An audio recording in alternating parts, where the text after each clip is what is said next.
ঠিক আসসালামু আলাইকুম ওয়া রাহমাতুল্লাহি ওয়া বারাকাতুহু। সম্মানিত মুসলমান ভাইরা, আমরা কুরবানি সম্পর্কে 2টা মিনিট কয়েকটি কথা শুনি। রাসূলুল্লাহ সাল্লাল্লাহু আলাইহি ওয়াসাল্লামকে সাহাবী কিরাম জিজ্ঞেস করলেন, রাসূল সাল্লাল্লাহু আলাইহি ওয়াসাল্লাম, কুরবানি কি? কুরবানি আমরা কেন করব? জনাবে মুহাম্মদুর রাসূলুল্লাহ সাল্লাল্লাহু আলাইহি ওয়াসাল্লাম বড় চমৎকার করে বললেন, সুন্নাতু আবিকুম ইব্রাহিম, এটা তোমাদের জাতির পিতা ইব্রাহিম আলাইহিস সালাতু ওয়াস সালামের সুন্নাহ। এবার রাসূলুল্লাহ সাল্লাল্লাহু আলাইহি ওয়াসাল্লামকে সাহাবীরা জিজ্ঞেস করলেন, এটা করলে আমাদের ফজিলত কি, আমরা কি পাবো?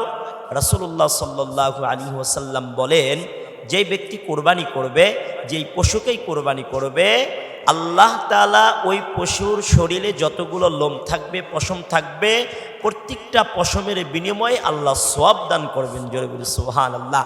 এজন্য আমাদের যাদের কুরবানি করার মতো সমর্থ আছে, আল্লাহ তাআলা সমর্থ দিয়েছেন, আমরা যেন হালাল টাকা দিয়ে সঠিক পন্থায় সুন্দর পশু কিনে আল্লাহকে খুশি করার জন্য যেন কোরবানি করতে পারি। আল্লাহ তৌফিক দান করুন, সকলে বলি আমিন।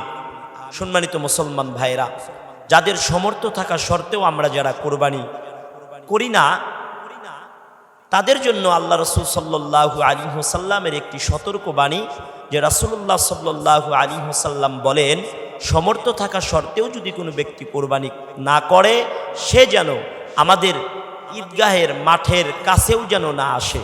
এজন্য ভাই দেখেন, আমাদের যাদের সমর্থ হয়েছে, আমরা যেন সকলেই কোরবানির মতো এই আমলের সাথে যেন আমরা শরীক থাকি। আল্লাহ তাআলা আমাদের সকলকে তৌফিক দান করুন, সকলে বলি আমিন।